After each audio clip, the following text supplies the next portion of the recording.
NRA, Dana Loesch. Welcome back to This Week, Dana. Let's begin with President Trump right there. You say he says the NRA is ready to do things. He wants to raise that minimum age. Will the NRA back that? Well, the NRA has made their position incredibly clear. The 5 million members of the NRA have made their position incredibly clear. And I do want to caution people. Well, I do want to caution people because I know that people are trying to find daylight between President Trump and 5 million law-abiding gun owners and law-abiding gun owners all across the United States.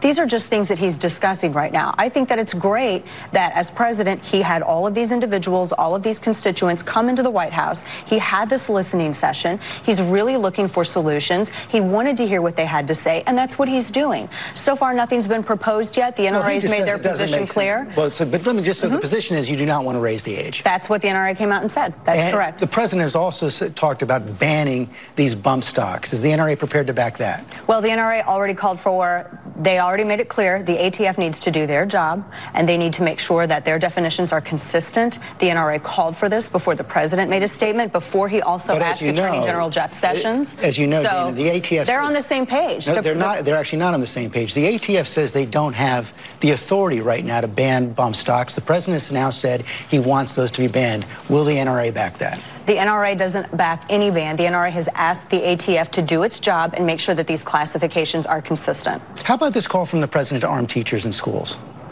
I think that if a school and if parents and teachers voluntarily choose to be armed, I think that's something that schools are going to have to come up with and determine for themselves. The NRA has had a program, the School Shield program, which people can find online. It has so far assisted 150 schools across the country and coming up with solutions for this, making sure that students and teachers are protected. And as Wayne LaPierre said, as I have said before as well, George, the NRA has tons of resources that are at schools and teachers and parents' disposal on this issue. But I know you want armed security in schools. Do you want teachers to be armed? As you've seen, a lot of teachers all across the country say that's not a job we want. If teachers voluntarily choose to, and if parents would like it, George, my kids go to a school where teachers voluntarily chose to get trained and carry firearms for their protection and the protection of the students. And this is something that, as parents of this school and educators in this community, everyone came together and determined that that was the best thing for that school. This is something that parents and educators are going to have to determine for their schools. But the NRA is clear with School Shield. We have tons of solutions. And if schools, George, if schools determine that maybe perhaps firearms, that's not the way that they want to go, the NRA has solutions for them on that too.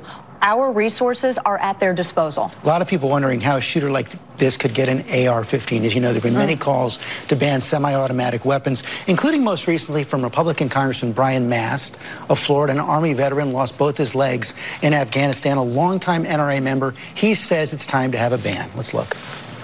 I carried an M4 carbine, very similar to an AR-15. I was carrying that weapon on the battlefield in the most dangerous country on earth for one reason, because of its lethality. My community and my kids in our schools, I don't think that they're made safer by the general population of civilians having unfettered access to the best weapon the Army could put in my hand. What's your response to Congressman Mast? Well, first off, I think that I want to remind everybody that when students go back to school that next week in Parkland, the Broward County Sheriff's Office, who I think we need to have a conversation about as well, because this all stems from their dereliction of duty. And I know they say now it's 23 times that they had calls in addition to 2 FBI tips and numerous reports from classmates. It is. And under Florida law, they actually had the authority to go and arrest that individual before anything could be done. And I wish that as much attention were given to the Broward County Sheriff and their abdication of duty as trying to blame 5 million innocent law-abiding gun owners all across the country for this. No blaming here. No, there has been. I know, but there has been. I think it's very important. The AR-15. The AR-15 is a semi-automatic rifle. And I want to remind everybody that when you had a former Bernie Sanders staff member who tried to shoot up a baseball field full of congressional members with an SKS, it was that security that used their handguns to take down that individual. Now, as far as an AR-15, this is semi-automatic. People keep calling these weapons of war. This thing originated in the civilian market before it was adapted by the military. This is really a discussion about banning all semi-automatic firearms, and I wish that we could be genuine in our discussion of that. That's the position on AR-15s, and AR-15s are going to be in that school protecting students and teachers when they return back to class. But as far as banning on semi-automatic firearms, I think people need to just come out and say that that's what they're really talking about. I think he was quite clear right there. He says they have to come up with a definition. It should be done, and there was, as you know, an assault weapon ban banned for 10 years from 1994. And you yourself said that actually didn't have any overall effect on the crime rate. There have been numerous studies that show that. It did not eliminate that, but there actually have been studies that showed it did have an effect in this. I want to bring up from the University of Massachusetts researcher Louis Clareva shows that, look at that right there, from 1984 to 1994, you had 19 incidents, 155 deaths. Then, 1994 to 2004, it goes down. 12 incidents, only 89 deaths. The ban expires. We see the casualties go way up again. And there are also studies that show, and you yourself have acknowledged previously, just a couple of years ago. Not perfection, absolutely. That it did not have much of an effect on the crime rate. Furthermore, but it does have an effect on the lethality I want to point this out, George. I want to point this out, though. Only 3% of homicides in the United States actually are carried out with rifles. The highest number actually goes in with handguns. And these are illegally possessed by repeat offenders because these people keep getting slaps on their wrists. No one's but here's saying the bigger point. Let me just, excuse me for a second. No one's saying this is going to eliminate every single killing. But we do know we're the only country that has wide access to these kind of weapons, and no one else has the frequency or the intensity of these kind of mass shootings that we do. That's actually not true. France had a higher casualty rate in 1 year than the entire 2 administrations of Barack Obama, and they're a fifth of our population. But, George, here's the biggest point here. We're talking about banning firearms, and the discussion is about banning all semi-automatic firearms, and that's really the discussion. Can we actually look at what could have prevented this?